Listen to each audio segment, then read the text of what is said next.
En fait, ce qui était impressionnant dans la performance de Nassourdine, c'est qu'il a donné l'impression que Caio était un combattant moyen. Caio, c'est un mec qui est invaincu depuis 10 ans. C'est un mec qui, aux États-Unis, était archi favori. Et en fait, Nassourdine l'a totalement annulé. Il a annulé sur tout ce qu'il voulait faire. Nous, on avait dit, on pensait que les clés pour battre un Nassourdine, c'était le low kick, les calf kicks et plonger dans les jambes.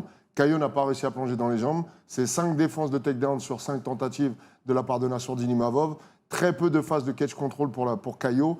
Et derrière, en fait, à chaque fois que Caio essayait d'avancer, il se faisait contrer. Et Nassourdine, à chaque fois qu'il voulait accélérer, il pouvait accélérer.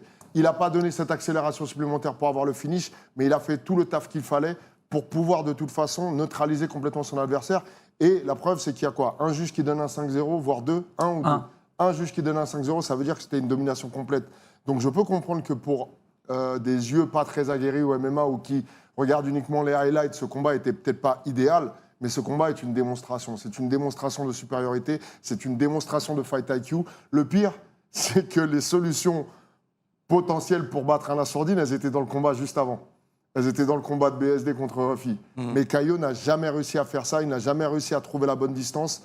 En fait, Nassourdine est beaucoup trop rapide déjà dans ses coups, mais il est trop rapide dans ses déplacements. C'est-à-dire qu'à chaque fois qu'il est il y a un certain espace entre les deux, pour éviter le shoot à l'ouvert, il est capable de se rapprocher. Dès qu'il sent que tu vas avancer sur lui, il va se déplacer de manière latérale ou reculer un petit peu en ligne.